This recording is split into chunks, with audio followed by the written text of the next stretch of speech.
ಗುರುಜಿ, ಈ ತಿರುನಲ್ಲಾರ್ ಕ್ಷೇತ್ರಕ್ಕೆ ಹೋಗಿದ್ದಾಯ್ತು, ಈಗ ಚಿದಂಬರಂ ಕ್ಷೇತ್ರಕ್ಕೆ ಕರ್ಕೊಂಡು ಹೋಗ್ತೀನಿ ಅಂತ ಹೇಳ್ತಿದ್ರಿ. ಎಲ್ಲರೂ ಗಾಡಿ ಹತ್ತಿ ಹೊರಡಣ್ವಾ, ನಡೀರಿ. ಎಲ್ಲರೂ ಚಿದಂಬರ ಕ್ಷೇತ್ರಕ್ಕೆ ಹೋಗ್ತಾ ಇದ್ದೀವಿ.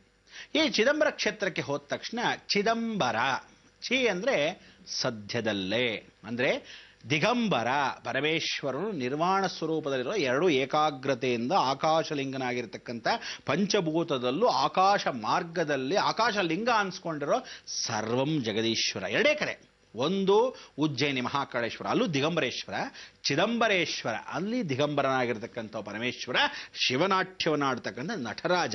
ಈ ಒಂದು ಕ್ಷೇತ್ರಕ್ಕೆ ನಾವು ಹೋಗಬೇಕಾದ್ರೆ ಚಿದಂಬರ ರಹಸ್ಯ, ಆ ರಹಸ್ಯಗಳನ್ನು ಪರಿವರ್ತನೆ ಮಾಡ್ಕೋಬೇಕು. ಎಲ್ಲರೂ ಚಿದಂಬರಕ್ಕೆ ಹೋದಾಗ ಇಲ್ಲಿ 2 ದಿವಸ ತಂಗಬೇಕಾದ ವಿಳಾಸ ರೆಡಿಯಾಗಿರ್ಬೇಕು ನೀವು. ಅದಕ್ಕೆ ತಂಗಕ್ಕೆ ಏನು ಮಾಡಬೇಕು? ರೂಮ್ ಮಾಡಬೇಕು. ಎಲ್ಲರೂ ಆ ರೂಮಿನ ಕ್ಷೇತ್ರಕ್ಕೆ ರೂಮ್ ಎಲ್ಲ ಮಾಡಿಕೊಂಡು ಸಾಯಂಕಾಲ ದೇವಸ್ಥಾನಕ್ಕೆ, ಅಂದರೆ ಅಲ್ಲಿಂದ ಚಿದಂಬರಕ್ಕೆ ಬಂದ ತಕ್ಷಣ ನೀವು ರಾತ್ರಿ ತಂಗತಕ್ಕಂಥ ಅವಕಾಶವನ್ನು, ಯಾಕೆಂದರೆ ಅಲ್ಲಿ ದೇವ್ರ ದರ್ಶನ ಎಲ್ಲ ಮಾಡ್ಕೊಂಬರೋಕ್ಕೆ ಶನೇಶ್ವರನದೆಲ್ಲ ಮುಗಿಸಿ ವಾಪಸ್ ಬರೋ ಅಷ್ಟೊತ್ತಿಗೆ ಟೈಮ್ ಆಗೋಯ್ತು. ಇದಾದ ಮೇಲೆ ಇಲ್ಲಿ ರಾತ್ರಿ ಬಂದು ತಂಗಬೇಕು. ತಂಗಕ್ಕೆ ಮೊದಲು ನೀವು ರಾತ್ರಿನೇ ಕ್ಷೇತ್ರದ ಮಹಿಮೆಗೆ ಹೋಗಬೇಕು. ಅಂದರೆ ಅರ್ಧಜಾಮ ದರ್ಶನ. ಈ ಅರ್ಧಜಾಮ ದರ್ಶನ ಅಂದ್ರೇನು? ಶನೇಶ್ವರನ ಪರಿವರ್ತನೆ ಮಾಡೋನು ಶಿವ ಒಬ್ಬನೇ. ಅದಕ್ಕೆ ಅದರಲ್ಲೂ ಆಕಾಶಲಿಂಗನಾಗಿರ್ತಕ್ಕಂಥ ನಟರಾಜ. ನಾಟ್ಯ ಅಂದರೆ ಶನೇಶ್ವರನಿಗೆ ತುಂಬ ಇಷ್ಟ. ನಾನು ಮೊದಲೇ ಹೇಳಿದ್ದೀನಿ. ಅದಕ್ಕೆ ಶನೇಶ್ವರನ ದೇವಸ್ಥಾನದಲ್ಲಿ ಎಲ್ಲ ನಾಟ್ಯದ ಭಂಗಿಗಳನ್ನು ನೀವು ಹಾಕೊಂಡು ನೋಡ್ತಕ್ಕಂಥ ವಿಚಾರವನ್ನು ನೋಡ್ಬೋದು. ಅಲ್ಲಿಗಿಂದ ವಾಪಸ್ ಬಂದಾಗ ಚಿದಂಬರ ನಟರಾಜ. ಅದಕ್ಕೆ ನಟರಾಜ, ನಾಟ್ಯದ ಅಧಿಪತಿ ರಾಜ. ಅದಕ್ಕೋಸ್ಕರ ಭರತ ನಾಟ್ಯ, ಅದಕ್ಕೆ ಭರತ ರಾಕ್ಷಸನ ಮೇಲೆ, ಭಾರತ ಖಂಡದ ಮೇಲೆ ನೃತ್ಯವನ್ನ ಮೊದಲಾಗಿ ಮಾಡಿರತಕ್ಕಂಥ ಭರತನಾಟ್ಯವನ್ನ ಹೇಳ್ತಕ್ಕಂಥ ಭರತನಾಟ್ಯವನ್ನು ಸೃಷ್ಟಿ ಮಾಡಿರೋನೇ ಸಾಕ್ಷಾತ್ ನಟರಾಜ. ಇವನ ಮುಂದೆ ನಾಟ್ಯ ಇನ್ನು ಯಾರು ಹಾಡಕ್ಕಾಗತ್ತೆ? ಯಾರೂ ಇಲ್ಲ. ನಾ ಭೂತೋ ನ ಭವಿಷ್ಯತೆ. ಇಂಥ ಒಂದು ನಟರಾಜನ ಸ್ಮರಣೆ ಅರ್ಧಜಾಮ ದರ್ಶನ. ಏನಪ್ಪ ಅರ್ಧಜಾಮ ದರ್ಶನ ಅನ್ಕೊಂಡ್ರೆ, ಇಲ್ಲಿ ನೀವು ಪೂರ್ತಿಯಾಗಿ ಮಖ ಕೈಕಾಲು ತೊಳ್ಕೊಂಡು ರೂಮಿಂದ ಪರಿಪೂರ್ಣವಾಗಿ ದೇವಸ್ಥಾನಕ್ಕೆ ಬರ್ತಕ್ಕಂಥ ಅವಕಾಶ. ಈ ದೇವಸ್ಥಾನಕ್ಕೆ ನೀವು ಬಂದಾಗ ಆ ದೇವಸ್ಥಾನ ಕ್ಷೇತ್ರದಲ್ಲಿ ಒಳಭಾಗಕ್ಕೆ ಹೋಗ್ಬೇಕು. ರಾತ್ರಿ ಒಳಭಾಗಕ್ಕೆ ಹೋದಾಗ 10 ಗಂಟೆ ಸಮಯ. ರಾತ್ರಿ 10 ಗಂಟೆ. ಏನಪ್ಪ ದೇವಸ್ಥಾನ ತೆಗೆದಿದೆ ಅನ್ಕೊಂಡ್ರ? ಖಂಡಿತ ತೆಗೆದಿರುತ್ತೆ. ದೇವಸ್ಥಾನಕ್ಕೆ 10 ಗಂಟೆಗೆ ಬಂದ್ರಿ. ಎಲ್ಲರೂ ಪಂಚಶಲ್ಯನ್ನು ಹಾಕೊಂಬನ್ನಿ. ಯಾಕೆಂದ್ರೆ ಮೇಲ್ಭಾಗಕ್ಕೆ ಹೋಗೋಕೆ ಅವಕಾಶ. ಇವತ್ತಲ್ಲ ಯಾವ ಕಾಲಕ್ಕೂ ನಟರಾಜನ 3600 ವಂಶಸ್ಥರು, ಅಂದರೆ ನಟರಾಜನೇ ಸ್ವಯಂ ಈ 3600 ಜನದಲ್ಲಿ ಒಬ್ಬನಾಗಿರ್ತಾನೆ.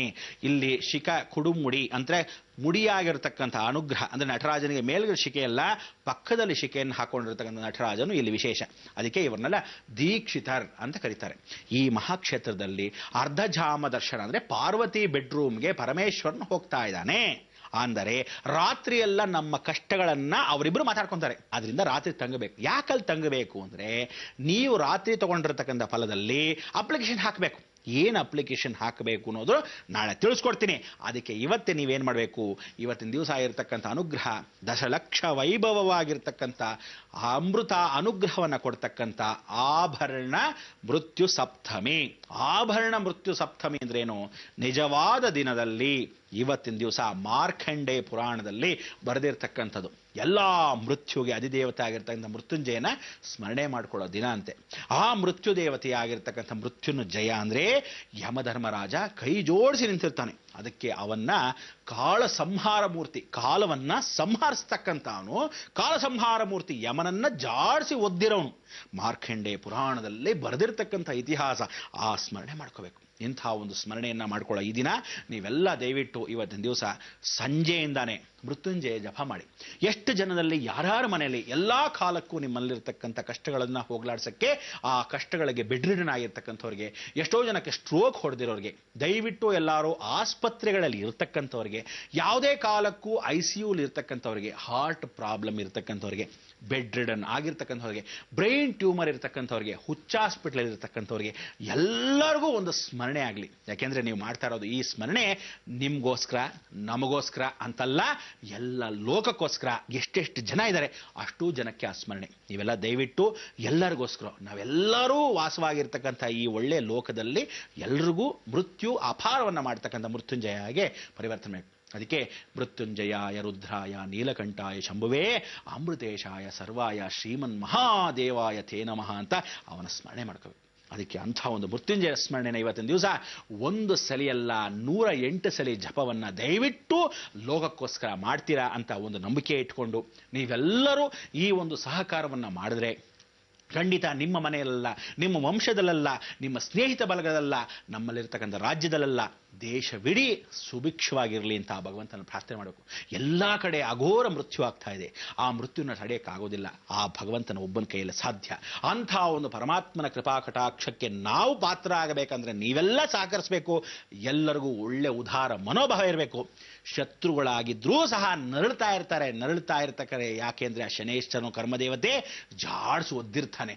ಅವರು ಕೂಡ ಪರಿವರ್ತನೆ ಆಗ್ಲಿ, ಯಾಕೆ ಅಂದ್ರೆ ಮನುಷ್ಯನಾಗಿ ಹುಟ್ಟು ಬಿಟ್ಟಿದ್ದೀವಿ, ಅಯ್ಯೋ ಅನ್ನೋ ಭಾವನೆ ನಮ್ಮಲ್ಲಿ ಬರುತ್ತಲ್ಲ, ಅಯ್ಯೋ ಅಂದ್ರೆ ಮಹಾಪಾಪ ಅಂತ ಹೇಳ್ತಾರೆ ಕಲಿಯುಗ. ಆದರೂ ಸಹ ಅವ್ರಿಗೂ ಒಳ್ಳೇದಾಗ್ಲಿ ಅಂತ ಈ ಮುಖಾಂತರ ಪ್ರಾರ್ಥನೆ ಮಾಡಿಕೊಂಡು, ಕರ್ಮಗಳಲ್ಲಪ್ಪ ಇನ್ನೇನು ಸ್ವಲ್ಪ ಸಮಯ ಮೇಲೆ ಕೊಟ್ಟೋಗ್ತಾರೆ, ಹೋಗಕ್ಕೆ ಮೊದಲು ಅಟ್ಲೀಸ್ಟ್ ಈಗಲಾದರೂ ಅವ್ರಿಗೆ ಮೋಕ್ಷ ಸಿಗಲಿ, ಅಂತರ್ಪಿಶಾಚಿಯಾಗಿ ಅರಿಯೋದು ಬೇಡ ಅಂತ ಪ್ರಾರ್ಥನೆ ಮಾಡ್ಕೊಳ್ಳೋಕೆ ಅವಕಾಶವನ್ನು ಮಾಡಿ, ಎಲ್ಲವೂ ಭಗವಂತನ ಪಾದಾರ್ಪಣಕ್ಕೆ ನಮಸ್ಕಾರ ಮಾಡ್ಕೊತ, ಶನೇಶ್ವರನ ಸ್ಮರಣೆ ಮಾಡ್ಕೊತ ಇವತ್ತಿನ ದಿವಸ ಮೃತ್ಯುಂಜಯ ಪ್ರಾರ್ಥನೆ ನೀವೆಲ್ಲ ಮಾಡ್ತೀರಾ ಅಂತ ಆ ಅನುಗ್ರಹ ಏನು ಹೇಳ್ತೀರಾ?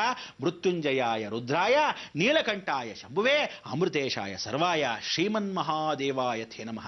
ಜ್ಞಾಪಕ ಇರಲಿ, ಪುಸ್ತಕಗಳೆಲ್ಲ ಇರುತ್ತೆ.